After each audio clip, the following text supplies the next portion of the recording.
قال الدين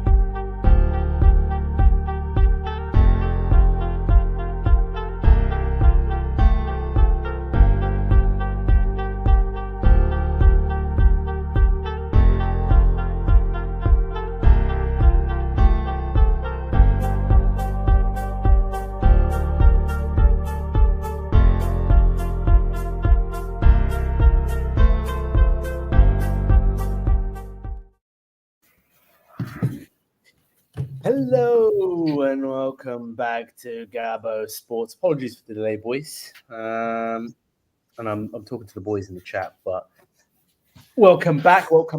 It's a very, very special episode of Gabos Sports Live. We've got the entire crew together, minus Issa, of course, who is currently taking care of some business as an international businessman. With some of his international business correspondents. But never mind, we'll go on without him. I want to quickly introduce the panel before we get to today's review.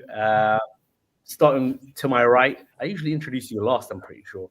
But representing Arsenal, Big Boots in the building. Yes. Same old.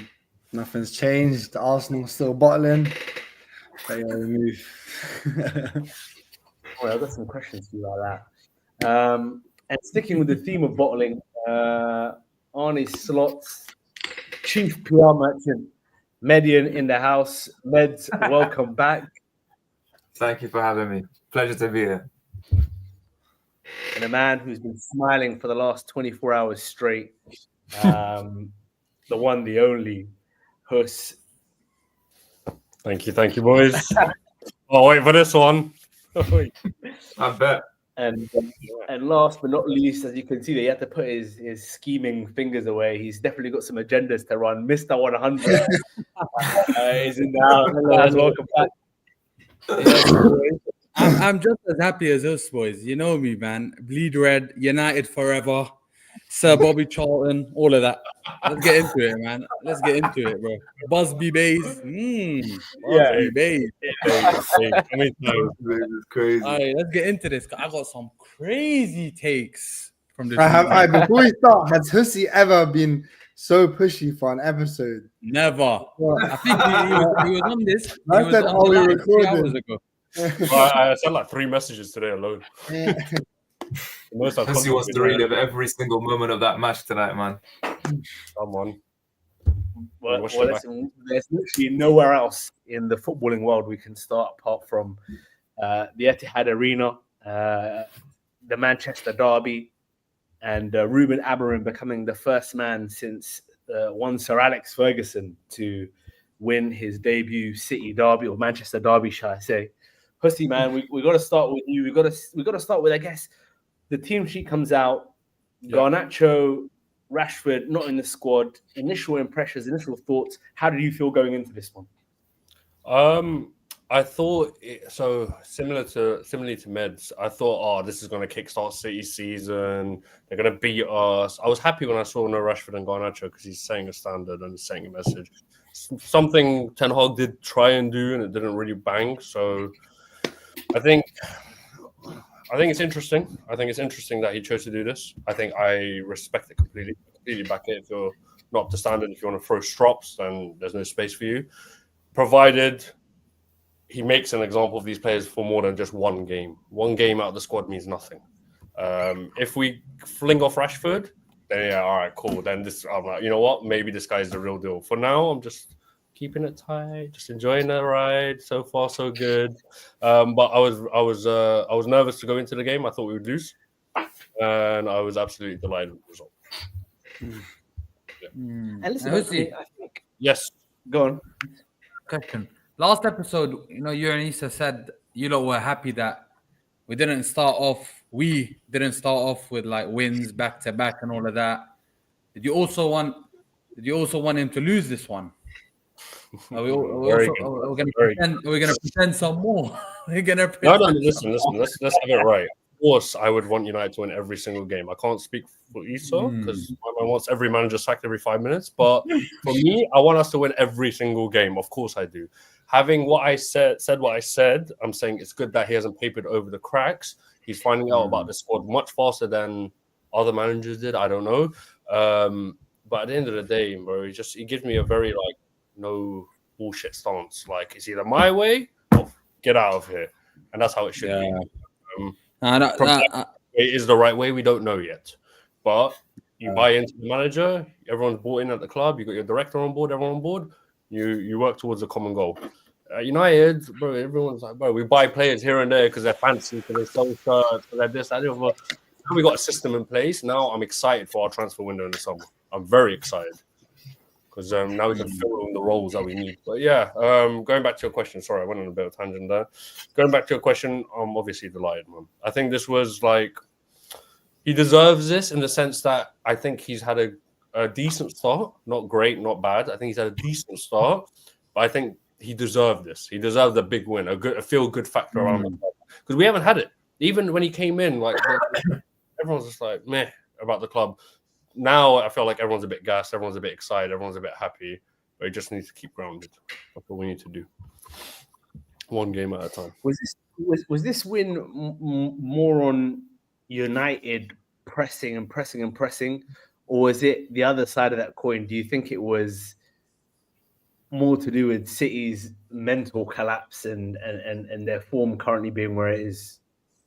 I think if that question is to me, I think it is the latter. I think City being on fire would have been a different result yesterday compared to the City we're seeing right now. That's my personal opinion.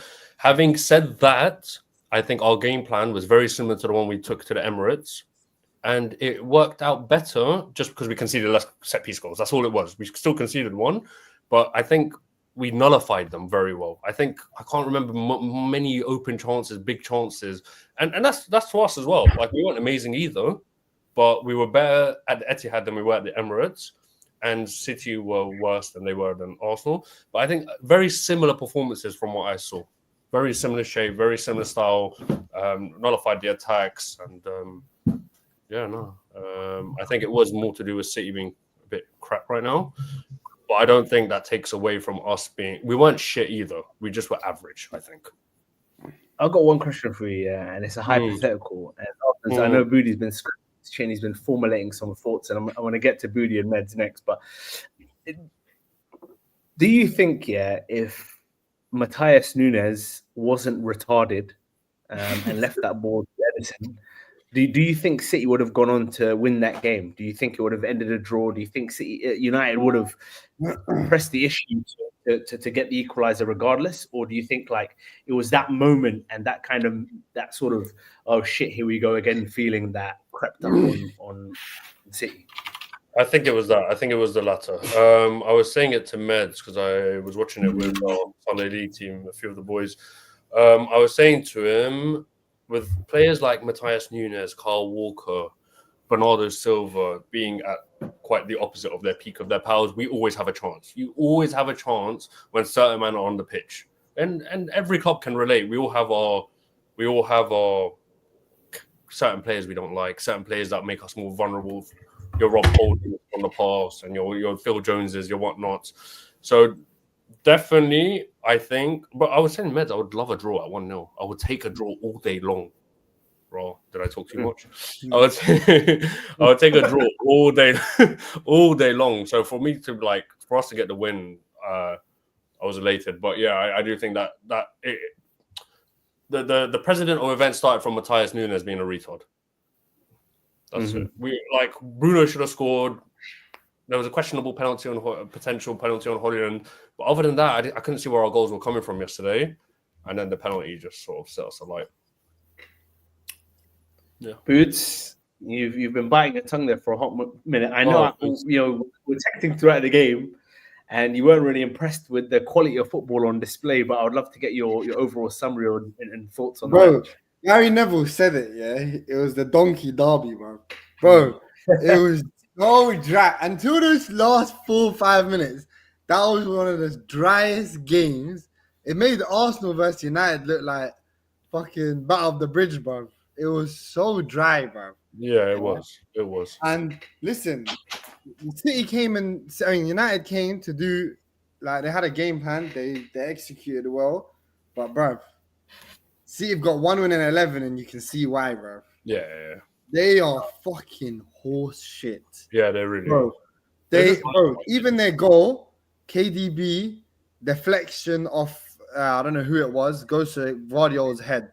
Yeah, it wasn't even like even their goal was a stroke of luck. Yeah. Brain dead bald bum ETH keep forcing an anti-move before. You can't argue with that. Yeah. Bro, yeah. that speaks volumes about the level of manager my man is. But yeah. Bro. Listen, United obviously you can't shit on them. They went to the Etihad. A lot of teams have gone. I can't remember how many games they've been unbeaten there. They done their thing. They won. Yeah.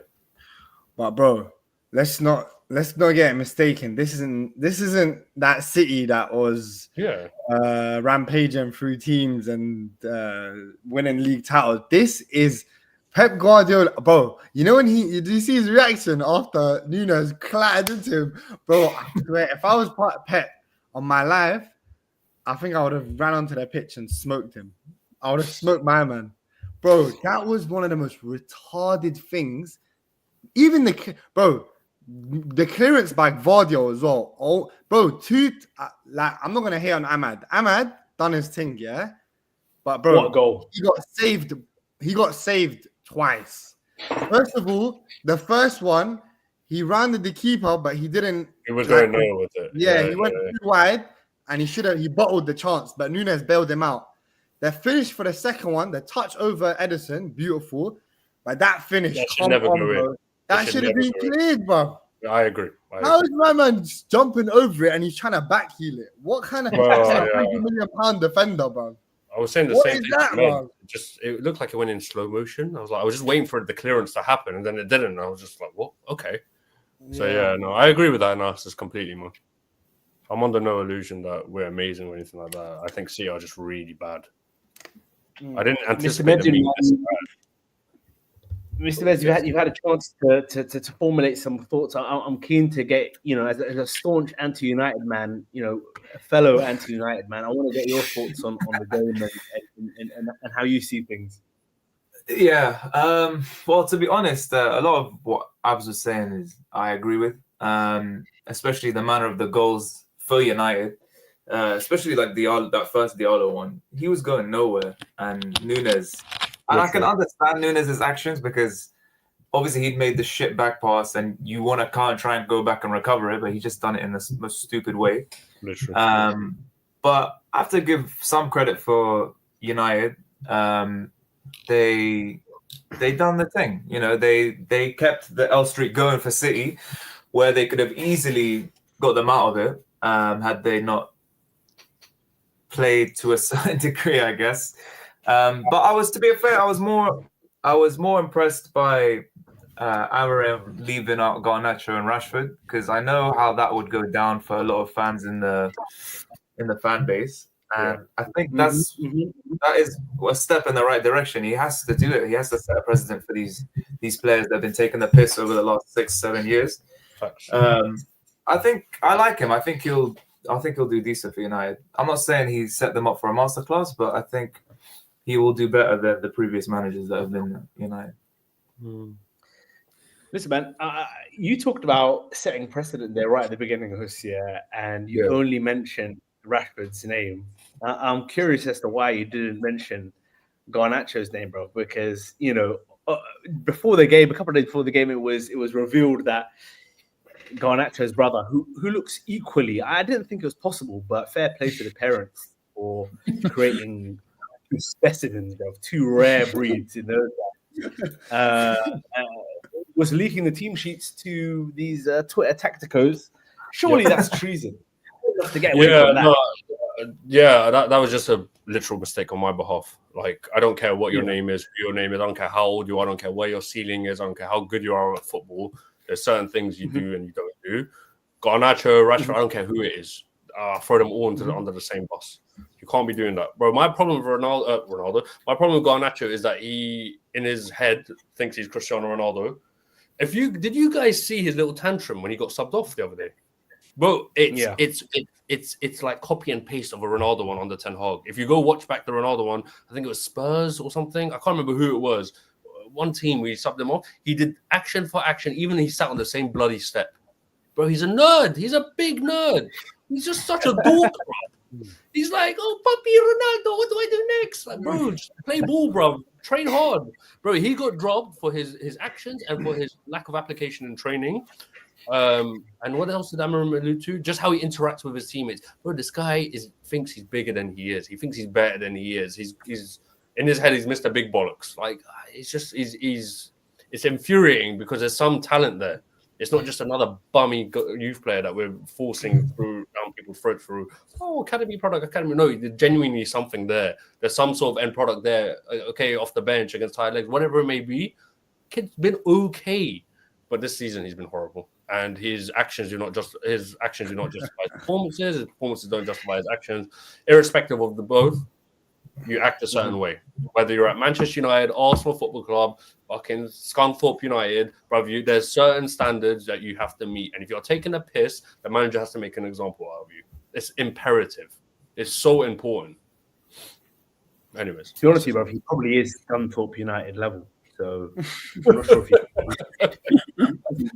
you don't rate him at all, do you? Bro, I think he's two bags of shit, bro. He is absolute cat. Okay, he scored the bikie, and clearly he's acceptable. He's capable of moments, but I think his ceiling is cult hero at Marseille, bro. He needs to join that team.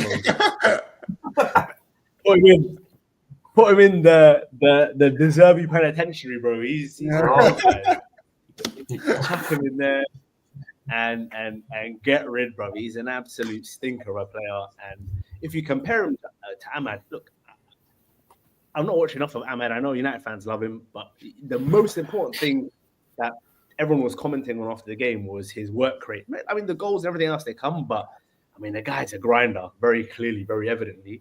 And he might be one of the few pieces that you can actually look at a brighter future with. The guys like Mason Mount, oh my God, you're cashing on the insurance check. If I'm Jim Ratcliffe, I'm cashing in the life insurance on that guy, bro. I'm getting the same drive got Princess, bro. I'm taking him down the tunnel. I'm getting rid of this guy. With that being said, I mean, look, it's a huge dub. It's going to buy him some time. If it didn't go well, and end up losing that game or drawing that game, it's not going to be the end of the world. But I think wins like this are like crucial towards just kind of letting people go, yeah, all right, let's see what this guy's all about. You know what I'm saying? Let's talk about some players, though. We didn't even talk about some. Mazraoui, right wing back, though. I'm still standing on the right back. I'm not moved, but right wing back, yeah, yesterday I was very impressed. De Ligt in the free looked decent. Maguire obviously always comes in, does his thing whenever they need him. You know who I wasn't impressed with, and I'm starting to like. I don't want to cuss him out, but Mainu, I don't think he's the level people thought he was. That's what I'm gonna say. I thought he was good. Did I tell you who actually did kind of impress me, considering how low I rate him, was Ugarte, man. What he did, what did he do, bro? He did some sort of like back heel and a flick over for what eventually led to the. Yeah, bro, that was class. I didn't know. I wasn't familiar with his game. That was more than I expected that guy to be able to do, bro. So he definitely played decent. But I don't think there's like anybody who was apart from Ahmad.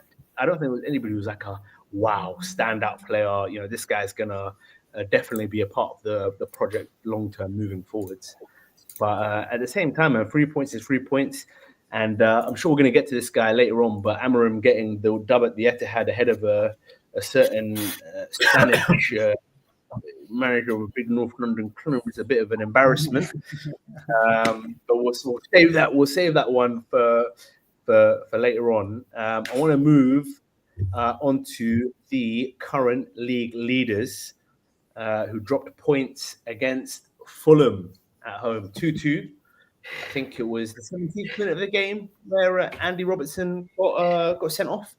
Andy Robertson, and I'll start off with Meds on this one, but Andy Robertson this season is kind of showing signs of a bit of a decline. I don't know if you'd agree with me, Meds, on that. Not even this season, man. I was saying it from last season, even season before, maybe towards the end.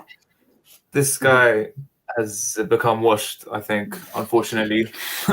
We definitely need to bring in a replacement. I think there's 2 pens and a red card in the last 3 games. He's definitely showing it. He made it difficult for us. But then we brought it back for a draw, so I can't really be too angry at that. And for almost 75 minutes of the game, we had 10 men. Got to give credit to the team. Yeah, I can't be angry at the result, given the circumstance.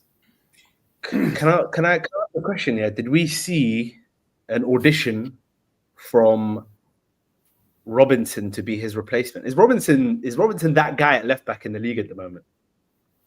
I think so. And what do we think? I don't know. He did well. I think his pace carries him a bit.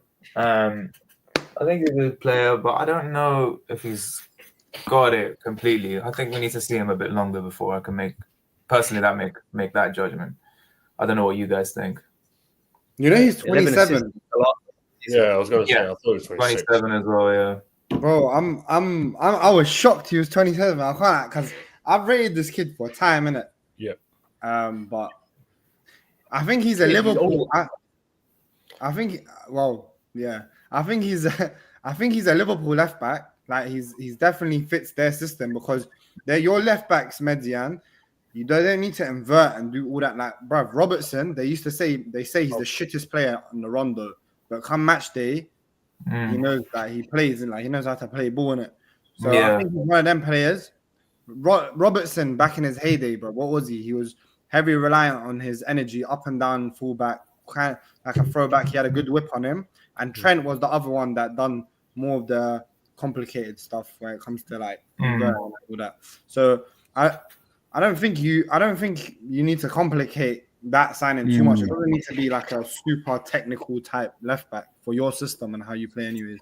Oh yeah. I agree.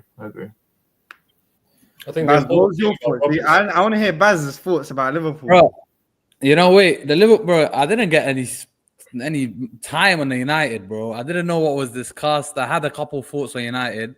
I don't want to take it back. Yeah, I don't want to take it back. Liverpool, I think people are making a bigger deal of the points dropped. To Median's point, like I don't think it was a bad result considering the red card. I think Fulham playing decent nowadays. I think Robertson, like Median said, bro, been cooked for a while. But bro, again, with Van Dijk playing as he does as a centre back, you don't need your left back to do what other teams do. So everything you mentioned, I agree with. But yeah, I don't think it was a bad result, man. And I actually like City losing, by the way, going back to United, yeah. City, this is horrendous stuff. And a quick point on United. I don't know if this win, so it's for the United fans that are a bit more passionate than me, I don't know if this United win is a better result as the Nottingham L was bad. You know what I mean? I don't know if the United win was like should be celebrated when we just lost to Nottingham Forest. So I'm still too early to talk about the manager and anything else. I did go back to United in the end. I'm really glad that Rising Baller is playing well, so we can flog him for around 40 M's. Really glad about that. And then what's going on? No. What's going on? Why? What did I say? What was his name? Ahmad. I'm not sure about his name, man. It's still coming up. But bro, listen, man. Like Igal said, Igal, you said you haven't seen enough of him, bro. Let's be honest. We heard about him fucking 4 years ago, and then he went wherever he went, and then he did decent.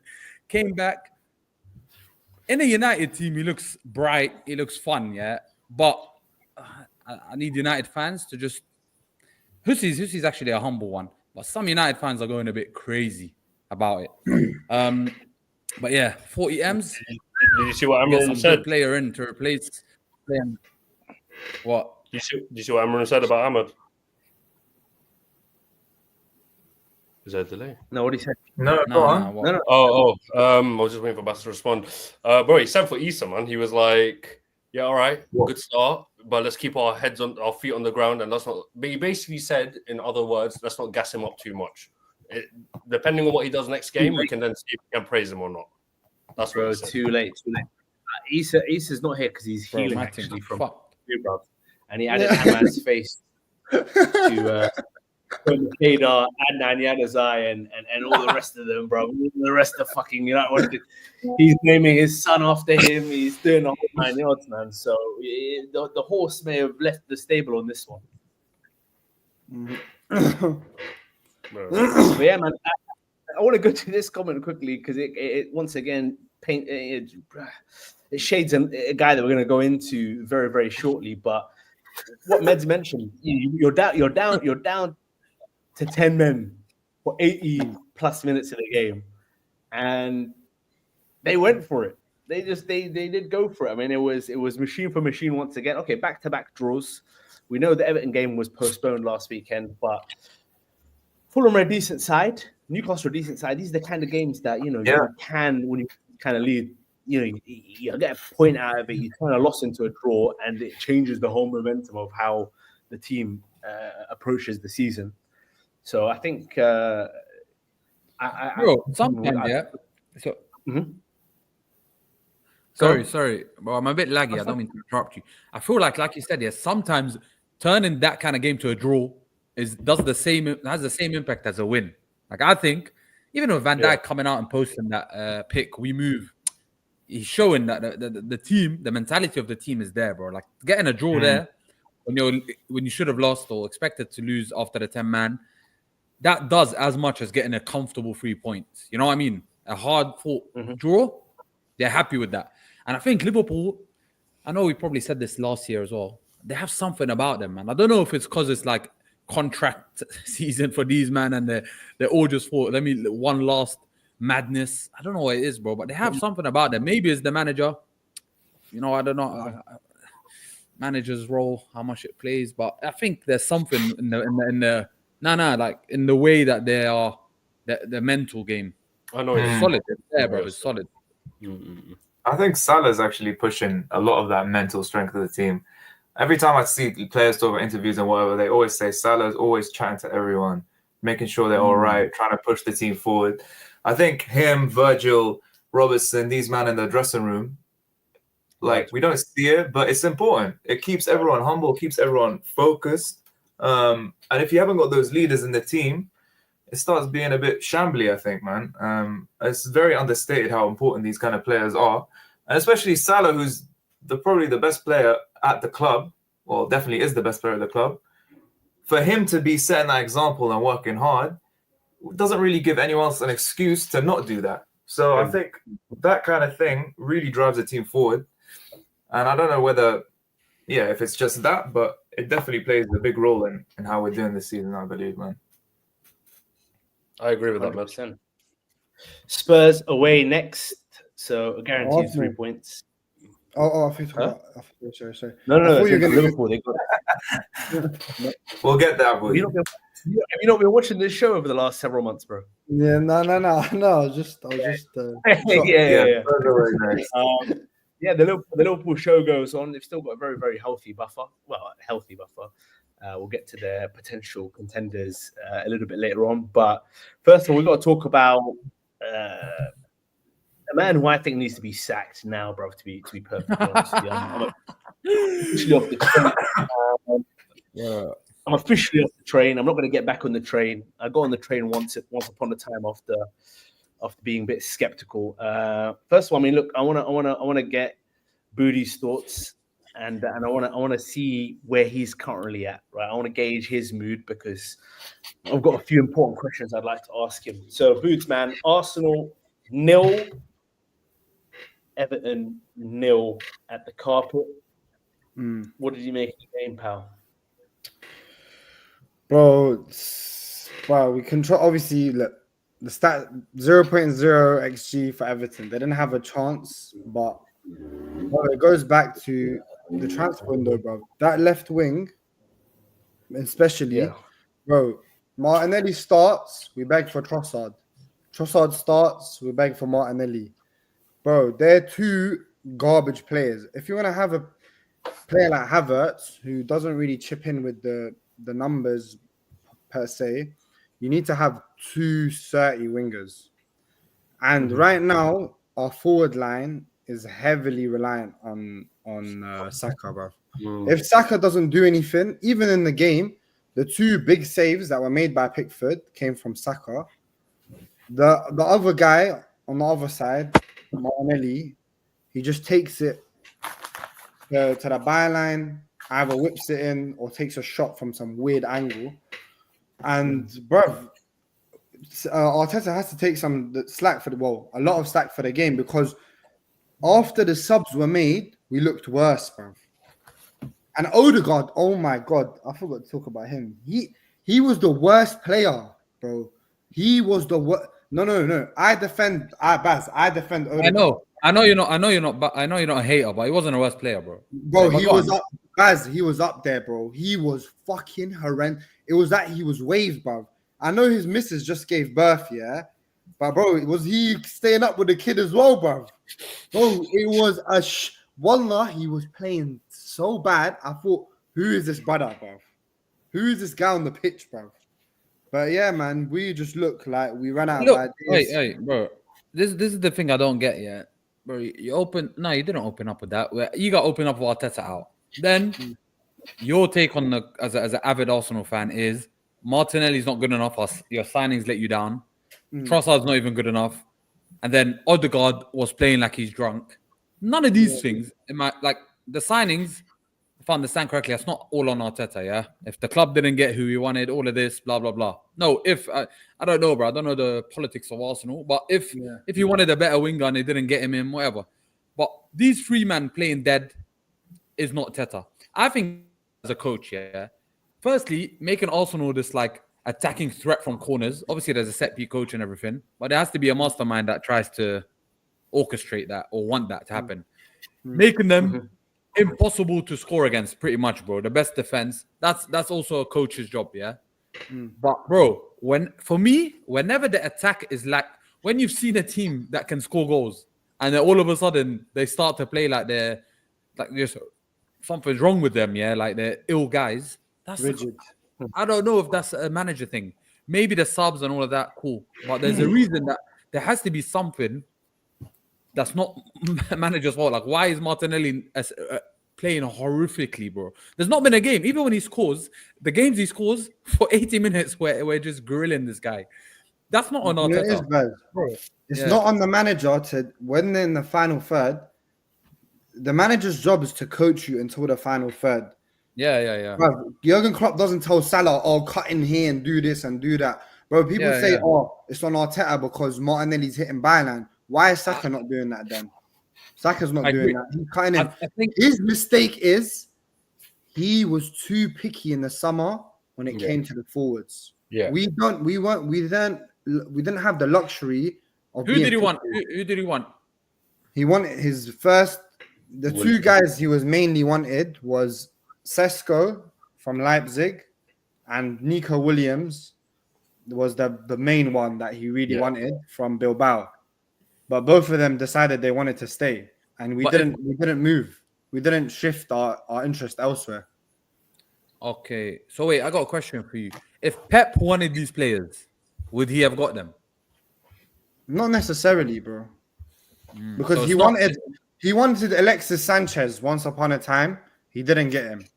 He wanted Jorginho. I agree with Samad, by the way. That's my point about Samad. If maybe the Edu departures to do with this, bro, Martinelli is not a good enough player to win a Premier League on the left, yeah. So what Igor? Go on, Igor. Let's hear it. What's he meant to get out of Martinelli? You tell me, bro. Go on. In terms of Arsenal, let's first of all talk about 2022-23. At this exact point, we're on 43 points. Last year, we're on 39 points. This year, we're on 30 points at the same point. Yeah, but no. I'm not doing that. That's nasty. Shall I tell you why? Because the first year, no. Let me finish, bro. That is bullshit because we finished on more points the year before last. So you're saying at that point this year, but we finished on more points last year. We had a better season last year than the season before. Yeah.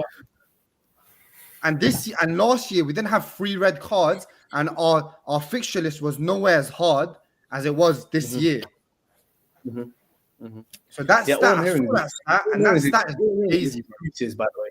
And also, it's bullshit. You're saying we had the better year last year than the year before when it's not true, because we finished on more points and we finished closer to the title challengers, to the title winners. Sorry. But the truth is, we're not getting it done. The bottom line is that's the bottom line. Yeah, but right now we're in our Liverpool Brendan Rodgers era. That's where we're at right now. We're at the era where there's a guy who's got a positive feel-good factor. He's got a dog. He's got a tree. Yeah, but we don't have fucking goals, mate. I'm watching this team, yeah, and really, look, we meme and we joke about the set plays and all this other stuff, yeah. But I've had enough. I've had enough of this bullshit, bro. Just get me a guy who can get the job done. I don't want to hear about control. And you said it was the first thing you said when you spoke about the game. You said, "Oh, all the control," and then you almost cut yourself off there because you know who gives a shit about control, bro. Just just play. Nah, hold on. Guardiola, bro. Pep times with control, bro. Ego. Nah, don't do that. Yeah, don't do that. Don't do that. The fact of the matter is, bro, we don't have Erling Haaland. Let me say something. I don't even agree with you that Arsenal have the feel-good factor. I actually think they've gone from a feel-good vibey club to now Arteta making them a bit militant, bro. I think there needs to be a bit more quality, but the team is not a vibey, let's smile. It doesn't give me that vibe, bro. Players look more serious. So, and the control thing, it's not working out right now in terms of goals, but I don't know. Control is a big thing, bro. Like Booty said, Pep won it based on that. Every team plays like that nowadays because it's been successful. Yeah, bro. I'm not saying he's innocent fully. I'm not saying that, but I don't know about saying he's not good enough. We're playing against Everton at home, yeah, and we're talking about like control. Why don't we just open it up and just go for it? Like, it's Everton, bro. Igal, you didn't watch the game, bro. Igal, please, bro. Man. I know you didn't watch the game, bro. Because, bro, I know you didn't watch the game. You're talking like you watched the game, and I know you didn't. But, bro, the fact of the matter is, you're absolutely shelling. Can't say that on live. No, you can, bro. Because I've watched this game for 20 years in a row. If I watch this one with the other one, I watched this exact game for 20 years in a fucking row, bro. What more do you want me to see? Oh, we've got a drawing and this and that and the other, and we've got a prime opportunity against the team that we should be smoking, and we don't smoke them. How many times are we going to watch this game? I'm not saying Arteta is blameless for this game, but bro, if you watch the game, the amount of guys, that had below par performances in this game was a joke, bro. Yeah. Bro, it looked like genuinely the whole team went on a night out the night before and they came to play ball, bro. Odegaard had a stint. The only guy that turned up to play was Saka, bro. Havertz was shit. Martinelli was worse than he usually is. Trossard came on and he was fucking horrendous. The thing that Arteta has to hold, bro, the thing that Arteta scares me with a lot, is his in-game subs. It's like he panics, bro, because when he made the subs, even though before the subs were made, we weren't amazing, there was a few chances here and there, big chances. When he made those subs, bro, it's like he chucked on every attacker he had on the pitch, and we just went, bro. It just went to shit, bro. Okay, can I ask a question? So he takes off Odegaard and Wanyeri in the 60th minute or whatever it was, and I assume it was because he wanted to keep some size on the pitch in Merino, and then he takes Merino off as well. If you're struggling to break down a team like Everton who have got I think after Arsenal, the most clean sheets. They've got 6 out of the last 10 games have been clean sheets. And he's planning on taking Mourinho off anyways.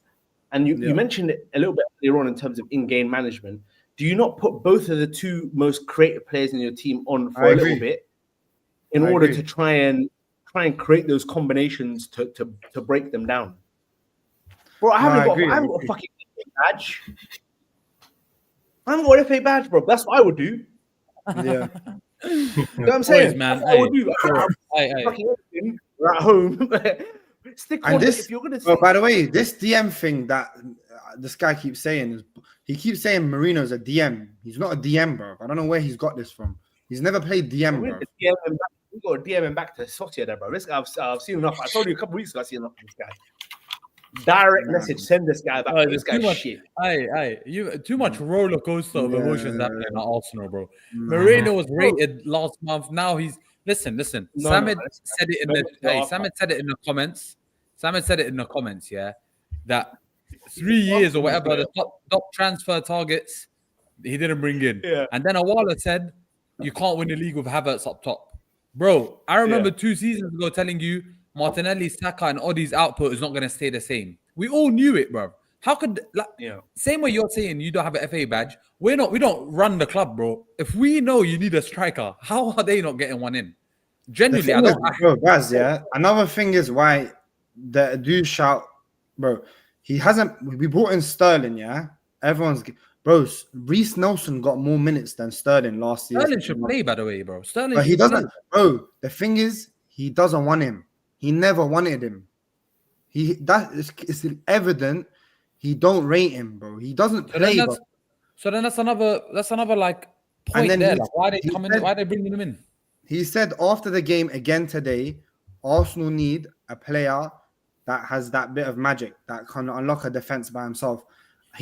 I'm telling you from now, he's getting frustrated, bro. He's like Wenger, bro. He's not a manager that comes out and calls out the board, but he's frustrated because he hasn't got the forwards that he's been. Bro, every time he asks for a forward, he doesn't get him, bro. He has to get he wanted Vlahovic, he didn't get him.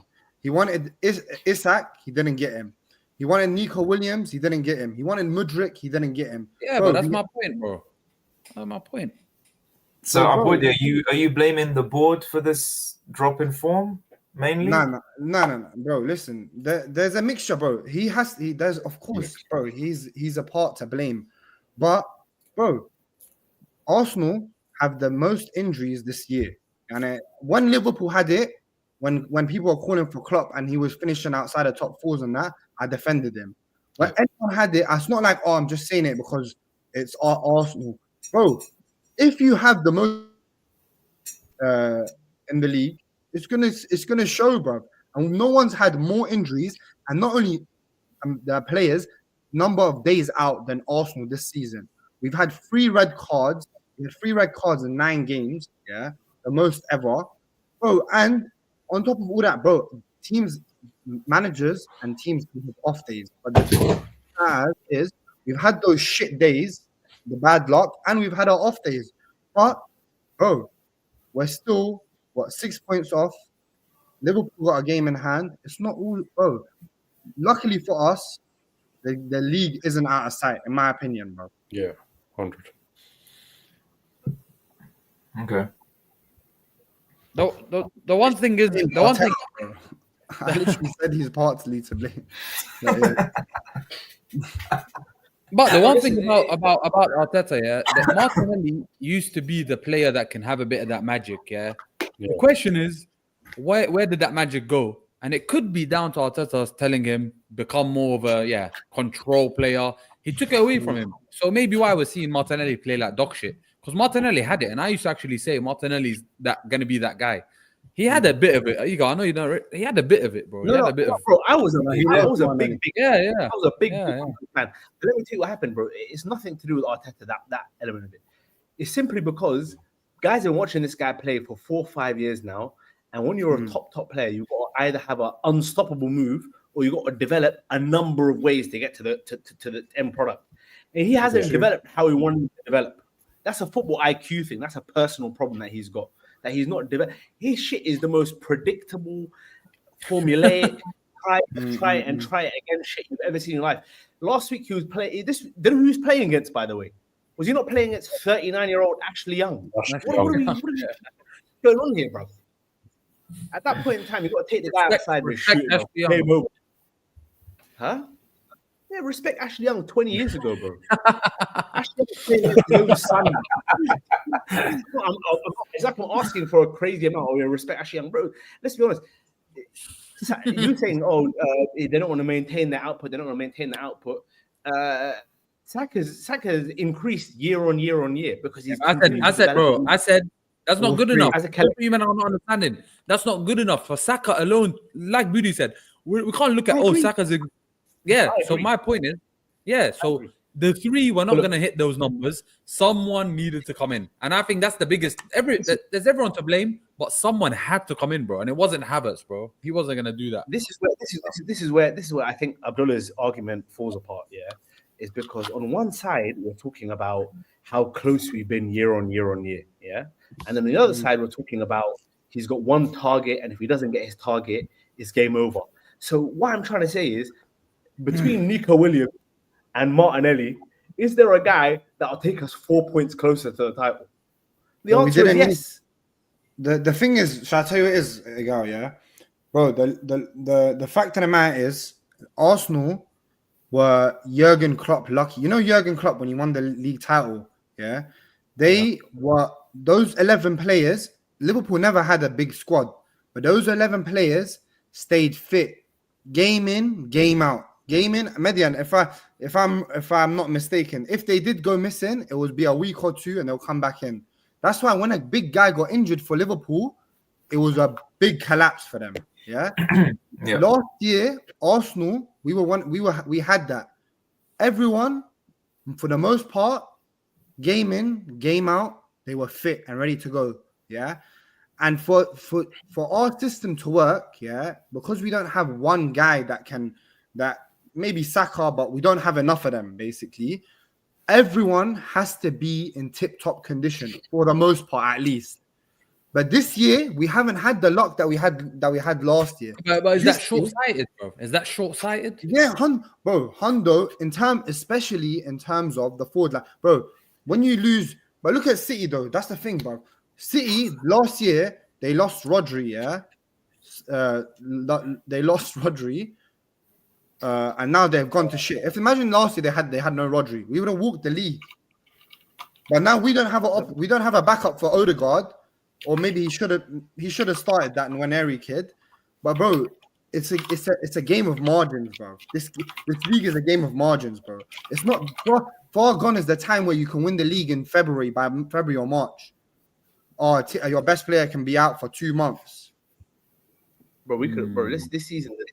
This is the truth of the matter is, in some shape or form, over the last 20 years, I've heard the same combination of excuses. We're only a striker away. We're only a DM away. Oh, if Eduardo didn't break his leg. Oh, if Abdul didn't do this. And at some point, the box got to stop and you go, he's not good enough. Get him out. We've given him the money. He's got the squad. Do we let these guys disband and start again from square one? Or do we just take the decision and go, maybe the messaging isn't working. Maybe we can get a guy with these exact resources who can produce better results. Thank you for getting us this close. Let me tell you something, Agal, yeah? This brother goes, all those players you love, they're going with him.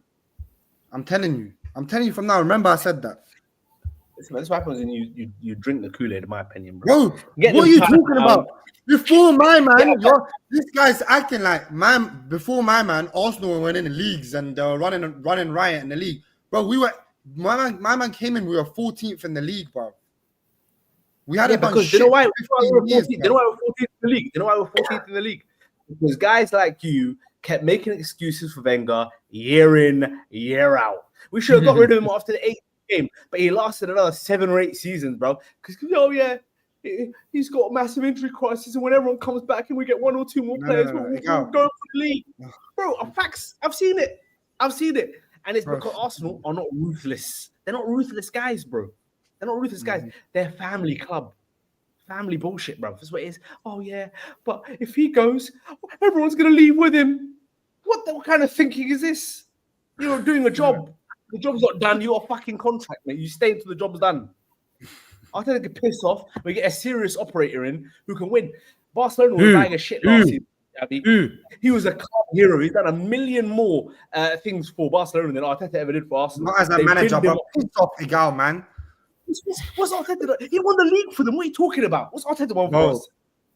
Yo, he won the league for them. You're telling me. Who are you bringing in, Igal? Bro. But we didn't know who Barcelona were going to bring in. They got an Hansi Flick. Now look at where they are. You know what I'm saying? They're playing football. They're top of Europe. They're top of the league. They got young guys, bro. The possibilities are better than the reality right now. The reality right now is we've stagnated. We've hit our ceiling. We're stale. And you can understand it, bro. When you hear the same manager saying the same shit to you every single fucking week, if it doesn't work after a period of time, you stop listening. You go, oh man, I can't be asked to play 60-50 back passes in a row and do this thing and go down the wing and try and bounce it off a defender. At some point, you got to be like, oh, get a guy who's exciting to reinvigorate guys to try and get them back to form. They might need a new voice in the changing room. Maybe they've got to where they got to with this guy. That's what I think, man. I don't think it's a horrible shout, but I think he gets cut. He should get cut slack because the guys he wanted didn't come in, bro. I think it all boils down to that, in my opinion. Bro, who was talking about Enzo Maresca last season? Who was talking about this guy last season? You know what I'm saying? And with that being said, I mean, I want to get the thoughts of Hussey and Meds on this before we move on to the next game. But let's start off with Hussey, and then we'll wrap it up with Meds on the Arsenal game. I didn't watch any of it. I'm sorry, please. I'm not going to pretend like I did. I'm just going to stay out this one. I'm sorry. That's fair enough. Meds? I don't watch it either, but I'll add into the debate. I think Arteta deserves to be given some slack, given what he's done for the club. I think you go again next season. If he gets his transfer targets in next season, and then you see how he does. If it works out, great. If not, I think that would be a suitable time to maybe look elsewhere. I think what he's done for you guys in the last 5 years has been good. You've been touted as a serious outfit for the last 2. I think it would be harsh to get rid of him now. I know you're saying you got to be ruthless in that, but I think he's worked enough magic to get a bit of slack, in my opinion. And I think maybe even getting rid of him now might affect you guys a bit like short term. And then you'd be waiting another 2-3 years to maybe get back to where you were last season. So I think maybe stick it out with him until next season is what I would do personally. That's fair enough, man. I'm just old enough to remember when they stacked Mourinho and got Di Matteo and won the Champions League, bro. And I'm not sure if I'm drinking the Arteta Kool-Aid that much anymore, man. But let's move on to a man who has people drinking the Kool-Aid, and that is Enzo Maresca at Chelsea. They won 2-1 against Brentford. I think they're now only 2 points behind Liverpool. Obviously, Liverpool a game in hand. I don't know. Obviously, I think title talk is a bit premature, but I mean they've been getting the job done this season, man. That's the least we can say about Chelsea. Nicholas Jackson, part-time rapper, part-time actor, according to Mr. Sherwood. Yeah, those are crazy comments from Sherwood, by the way. I'm so used to reading people say this about like Rashford. Like I read it year in, year out, and it's normalized. I've normalized it. When I heard it from about someone else, I thought, "Oh, that's very racist." Bro, I don't even know why it's that mad, bro. What was it? I know what, bro. I get it, but I think it's a bit of a woke, sensitive reaction to say that's mad racist, in my opinion. However, Nicholas Jackson, Iga, I know me and you agreed on this earlier. We like that kind of. That kind of player, and he's doing bits, man. I'm liking him, bro. I'm liking him. He's not. Did you not watch the game? He's not, huh? He wasted a lot of chances, but no, I didn't watch. Listen, I'm not giving him his props. He's doing his thing this season. But brother, there's a reason he criticized him in the wrong way, but there's a reason he was fucking arse. Bro, he should have had 4, bro. Yeah, not one. And the one he scored, Pinnock. Who the fuck shows a striker inside the box onto their stronger foot? That was horrendous defense, bro. And Chelsea, bro. Listen, bro. On my life, I'm not having it. Well, I'm not having it, bro. I'm here to talk facts. Just because they won, Chelsea rid their luck. Carvalho missed the open goal, hit a box. Yeah, but bro, sometimes it's just win. I don't care how you do it, bro. Sometimes they're second. Well, ride your luck all year long. If you win, if you get close to the title, why not? This is the problem. Yeah, nah, that's not this is my problem. Yeah, you're the problem. They always talk about ifs and buts and this happened and this happened. But if it happened this way, it would have gone a completely different way. Bro, also, you got to remember, with Chelsea, they've got Everton, Ipswich, and Palace next, and then they've got Fulham. These are all very winnable games that they've got. Mm-hmm. They could be right up there come January, and they've got the Conference League as well. And this is Chelsea. If Chelsea know they've got a transfer ban coming, which some people are speculating in, they know what Chelsea are going to do. They're going to load it up even more. They're going to be like, listen, man, the ban is coming. Free up another 500 M's for January. Let's go out and just raid all the nurseries in Europe and Brazil, and we'll just load up for the future. They can't take them from us when we bought them, and I like that strategy, bro. It's a ruthless, careless desire to win. They will do whatever it takes. We'll cheat. We'll do this. That's why I believe they'll get the eventually. But when it comes to Pep, you're in your cot crying about the cheating thing. But it's calm. Anyways, Chelsea, you see, what's it called? You see Chelsea, yeah. Bro, hold on, the reason why I'm saying, they don't let me have a retort, but go on. The reason why I'm saying this is a problem is come March, I'm gonna ask you the same questions about Maresca and what Chelsea are on. Because you cannot win a league title playing the way you're playing. Yeah. Hey, forget the Maresca stuff, bro. Forget this Maresca stuff, bro. I'm not out here giving him props. Some of the players are turning up, bro. I'm just enjoying. I say gets his props. Hey, I bet you men are regretting that Rice signing now. Nah. Let's chill out. I bet you men are regretting that Rice signing now. Baz, do you know what's not about my man? Look at Ego, though. Look at Ego. Out of all the 5 people in this, but out of all the 5 people in this thing, who is the biggest critic of Caicedo? Mr. I bet you regretting the Caicedo Rice signing now. No, I never rated him, but specifically when Arsenal signed Rice, I said, give me Caicedo for cheaper because I don't think they're that different. Brother, I didn't rate told us when we wanted Caicedo and we threw our toys at the pram and we got Jorginho instead, you told us, no, it's better. Because Caicedo and Rice, what do you need both for? One plays in the 8, one plays in the 6.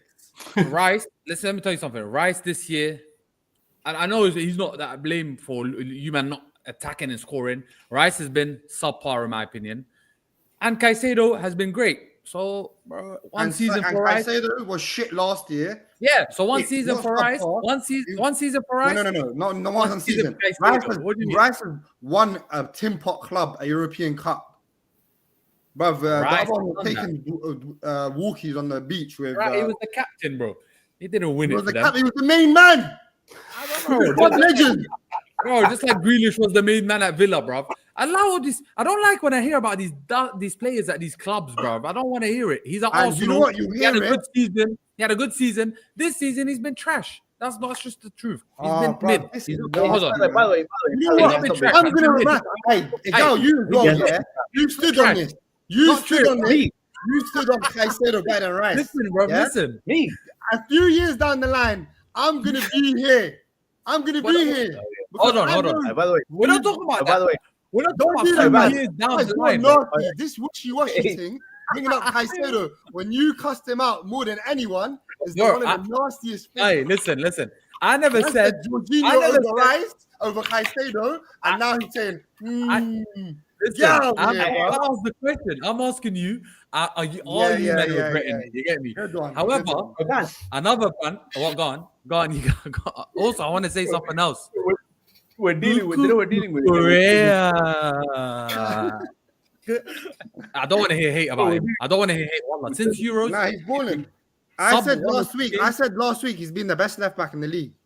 Yeah, so cool for me. Also, Chelsea. I'm looking at their players. Enzo turning up after his divorce. Nico Jackson. I know he's got that dumbness about him or whatever. He's been good. Caicedo, Cucurella. These man, Palmer, the best English player to exist. Bro, these man. What are you always laughing at my takes? No, I was gonna say we're dealing with time traveler boots again, bro. We're in that moment where it's like, come chat to me in March. I've been here a couple of years. Yeah, right. You're right. But listen, I don't think Chelsea are title contenders. Bro, yeah. Nah, I don't. Yeah, probably not. Let's put it out there. I think they're doing exceptionally well for what they want to achieve. For top 4 race, they're doing great. I'd like to say something, Hussey. We can't. One thing I agree with Ego with, yeah. When the team is currently in title contention, we can't just say they're not title contenders. We got to sometimes just say, you know what? They're second. They're 2 points ahead away with a game and a half of Liverpool. They're there, bro. So you got to just say, you know what? Bro, I just think they're not going to last the distance. That's all. Yeah, fair enough. Yeah, that's my take. I said this. You know what's funny? This takes me back to what I said like 7 weeks ago. I said, oh, yeah, Forest is cute, but soon they'll be 12th. These men are still up there, bro.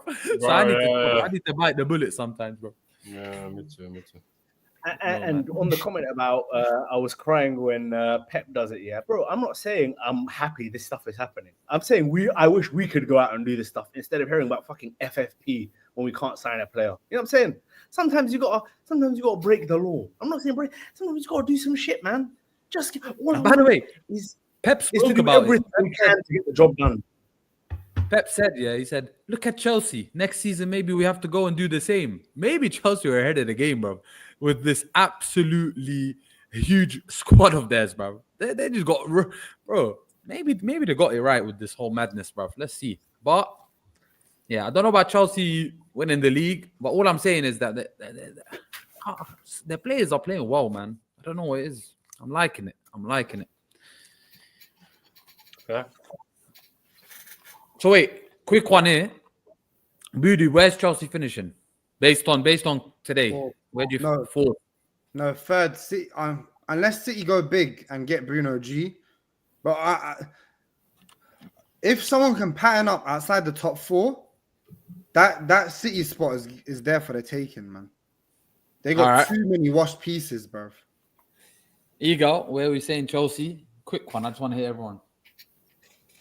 I think Chelsea finish third. Meds? Yeah, I think. I think they'll finish third, man. So Hussey, I'm guessing you're gonna say the same. Fourth, well, same shit. All right. Okay. Interesting. Okay. All right. Cool. Up next, we have got. Booty's gonna correct me for those bigger results, but I was gonna say. Spurs absolutely shellacking Southampton 5-0. It's been like this, man. Yeah, the story of Spurs. It's been a weird. Obviously, they got Liverpool at home or at the weekend. But I mean, this is gonna be a short and sweet one because Southampton are up there with Derby as probably one of the worst sides we've ever seen in the league. Yeah. Can someone tell me if they've still got their manager? And by the way, the manager here does he dye his beard? It's like obnoxiously black. Is this something? Is he a very weird looking character? This is how Southampton analysis goes, but they sacked him last night. He's been given the marching. No, but listen, man, this is.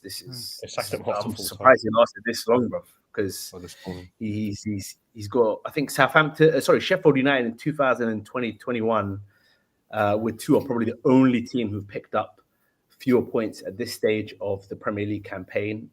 Southampton obviously have 5. The next Southampton manager is going to have to be David Blaine to pull off an escape from relegation. But yeah, man, Spurs battered them really, as you'd expect them to do in the form they're currently in.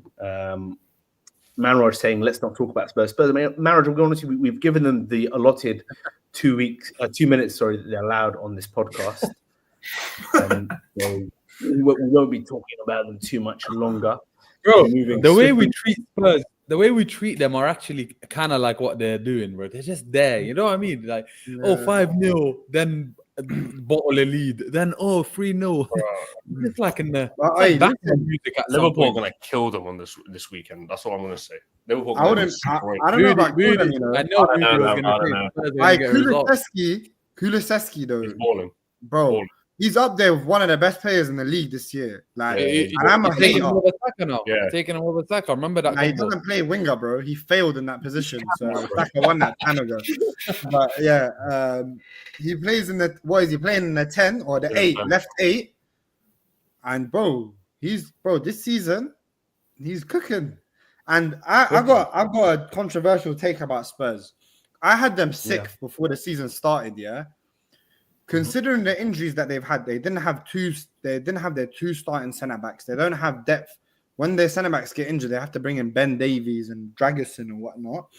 And their depth in general is dead. They got Werner and some bum players. I genuinely think the fuss around Spurs being dead is unwarranted. The reason is the Spurs fans genuinely, they're deluded because of the years that have gone by with Kane and Prime Kane and Son. They think they're entitled to having these seasons every year now, bro. You're going through a transition period. It's gonna be rough. You were never, in my opinion, they were never, with the signings that they made, with the budgets that they have, they weren't. If they were to get top 4 this season, it would have been a fantastic job, bro.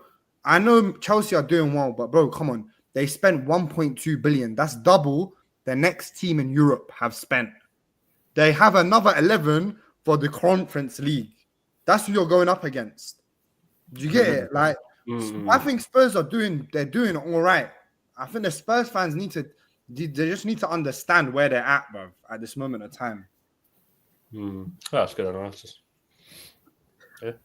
I can see that. Because bro, it's cookie cutter, bro. And I think Manraj alluded to a little bit earlier on when he said Southampton should have scored 2 goals because of their defensive issues. And I think ultimately that's what it's going to boil down to. I think Ange is too tactically inflexible for them to be considered for any sort of real push. I think it's going to be one of those seasons where it's going to be mid to low 80s in terms of who wins the title. I think Liverpool's day is coming. I think by the way, the craziest part is, I know you said City have got too many washed pieces, but I think if they make 2 or 3 signings, and they don't have to be like massively splurgy signings, just a bit more youth in the team, I think they've still got enough in the tank to be City, bro. You know what I'm saying? If they just focus solely on the league and the dog days start to come, it's City. You know, this is the reason why it's like, considering how far, like they're not like, if they won against United, they would have been in 3rd place. Yeah, you know. No, I agree. It's just about, can they keep intact until they make those signings, or will it be a bit too far? Because I heard they're really trying for Bruno G and Jan, and Newcastle are obviously, out of all the prize pieces, well, between him and Isak, they'd rather let him go. So they could get him, but would it be enough? And would it be in time for them to still go on and win it, type thing? Would Newcastle even let him go in Jan? Yeah, it's another one. I don't know. It depends on. I guess they'll have to pay some premium money. For I'll stop you guys right there. The next thing I wanted to talk about, I was going to say Newcastle kind of bouncing back, went slightly under the radar, 4-0 win at home against Leicester City, and Jacob Murphy with a brace, Bruno, the aforementioned Bruno scoring, and Isak notching another one. This was probably the closest that we've got this season to Newcastle's best 11, by the way, and it was, I think, by far and away their best performance as well as a team.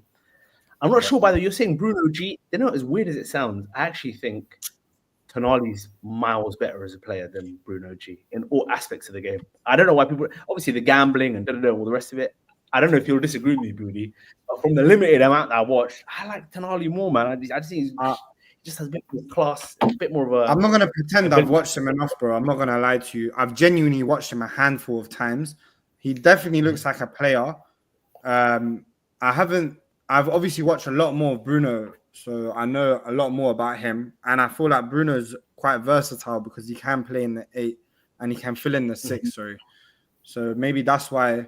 But yeah, Newcastle, bro, I don't know, man. They're just who oh, is it Murphy that scored the brace in the beginning? Yeah. I don't know. That guy's such an odd player as well, bro. They're just an odd team to me. Bro, This is it, man. This is it.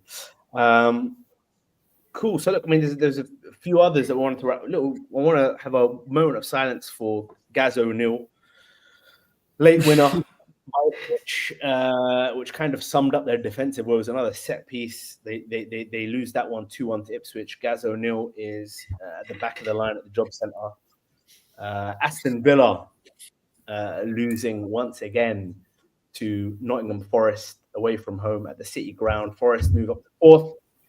And I think there's the calls for Unai Emery are starting to get a little bit louder now. I think they've got a tough run coming in as well.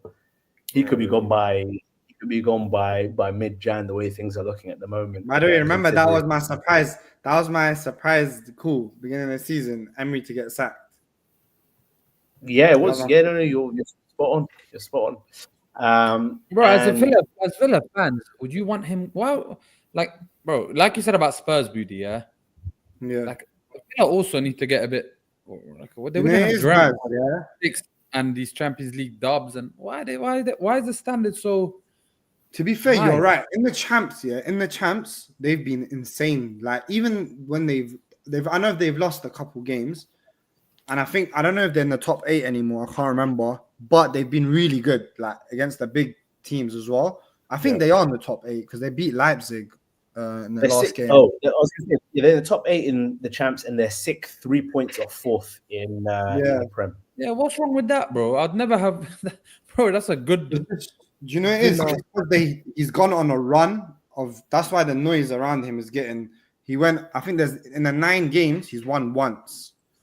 Yeah. So when that happens, when your L's just stack up all at once, it just looks a bit nasty. It just depends on how he goes on, innit? Yeah, but we've seen it so many times when a club like Villa do well, the manager brings them up to that level. The fans get greedy because the standards drop a bit, and then they'll never get back to that stage because the next manager they get is either shit or they organize their transfers wrong, and then they fall into I think he's earned to stay for a bit given what he's done previously. 100%. Yeah. The only thing is, I think, do you know what shagged him a little bit is he's changed the way Villa play a bit compared to last season, and the signings that they've made have forced him to change because they made a lot of changes in midfield. They brought in Barkley, Onana, who started very well, but he was injured for a bit, and now he hasn't played. Tielemans he started very well as on dive, and they're playing a super high line with 2 slow guys, bro. That Diego Carlos guy and Pau Torres, and they're more suited, I think, to slow build up and being a bit deeper. You might just need to bring them back a bit. 100%. So, yeah. 100%. And the last one I'll touch upon, the I don't know what this derby is even called, and I don't even know why it's really a derby apart from sharing a motorway, but Brighton versus Crystal Palace, and there's only one man, and that is Ismaila Sarr. 2 goals, 1 assist in a 3-1 victory, the 3rd win of Palace's Premier League season so far. Boots, man, what was your take on Ismaila Sarr, the Mikhail Elise replacement? Bro, he had a sick game as well against Man City. No one spoke about it last week, but he was banging against City, yeah? And this game was the game of the weekend because even though it was 3-1, at 2-0, Brighton were just peppering them. And that Enciso guy, oh my God, he's going to be a player, yeah? And Baleba, don't want to go too soon, but he had a very good start to the season. But Palace, they won, so they should be getting. They're just Brighton have so many nice pieces that it's easy to get away talking about them. But Brighton, I mean Palace. You know, is a Palace, Igal. You've been saying it all these weeks. Even though they are where they are, their table isn't accurate as to how they've been playing. It's because I think they've got the most draws this year in the league, but it's just because they can't finish their dinner. Like they've been playing ball, and this dub is a big dub. Brighton away, City went there and lost. Like big teams they've taken some big scalps this year. Yeah, and man, bro, he turned up. He was on the counter in transitions, especially. He was cooking the wing back. Eze, he was the one that didn't really have the best of games, to be honest. But it was Sarr and the right back. You know, Munoz, that Colombian that they had. Bro, they were sick. And Kete came on to try and help them lose the game. By the way, Kete, we got to talk about him for a second, bro. That guy is... Bro, I knew it when we got 30. I couldn't believe we were pushing for 30 million for so long. He might have been somebody would pay. Might have been the guy you needed right now, though. It might have been the guy. Bro, guys, and you saw when he done when he came on. I think this is our signal to go. I appreciate your time as always. The comments. Love. We'll be back on Thursday to preview the games and go through some of the Carabao Cup game. Clearly, we've run out of things to talk about when we're trying to. Bro, hold on. One thing I missed on the United thing, and Booty mentioned it before my laptop crashed. Menu. Let me see them flowers, boys. Let me see them over flowers. Yet. It's not over yet. It's over, bro. The fat lady has sung bare loud. Bro. Go on, bro. The best man. People will drink Carabao. Read out the fixtures fast, Gal. Read out for the fixtures. All right, I'll have a look at the Carabao Cup. We'll whiz through the Carabao Cup predictions because honestly, there's generally I couldn't give. Are Arsenal in it? I don't know. Who cares? Quarterfinal time. Arsenal in it. Arsenal versus Palace on Wednesday. It's going to be an Arsenal draw or Arsenal loss. To be perfectly honest with you, Rudy, I imagine you think it's going to be a dominant Arsenal win. Do you know the guy that got Emery kicked out when we played Frankfurt, Kamada? Yeah, he plays for Palace, and they're like Arteta outers have been posting his pictures. They want him to bang against us. Oh, there you have it. Now you know the result. Was Glasner the manager as well? Yeah, he was. Yeah. So let's see how that one pans out. It's going to be definitely a big. I think we played them. Do we not play them twice? Are we playing them on the league as well, back to back? The league as well. Palace season, bro. That'll be for Thursday. Newcastle at home to Brentford on Wednesday night as well. Southampton will be playing against Liverpool. That's going to be an easy Liverpool dub. And then, of course, probably the biggest match: Spurs at home to United. Go on, Hurst. Start us off. Prediction. All right. The semi-finals will see Arsenal, Newcastle, Liverpool, and United. I don't say it with confidence, man. I don't say it with confidence. What's the score, though? Is it like extra time and stuff?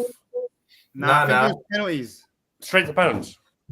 I think so. Quarters. Oh, I think, just good to know, but we'll beat them at 9. All right. Didn't they scrap the two-legged semis as well now this season, right? So yeah. I think they done that last. Was it this season? Yeah. I think. Where is it? Is that Tottenham or United? That's Tottenham. That's what. Yeah. Ooh. I think United will do them. They'll do the cagey thing again. Bro, it suits us more to play away from home. Yeah. So this is it, man. This is it. Maybe. I don't know. I could see Tottenham's doing something. Jeez. I don't trust Tottenham. When it comes to trophies, they're allergic, bro.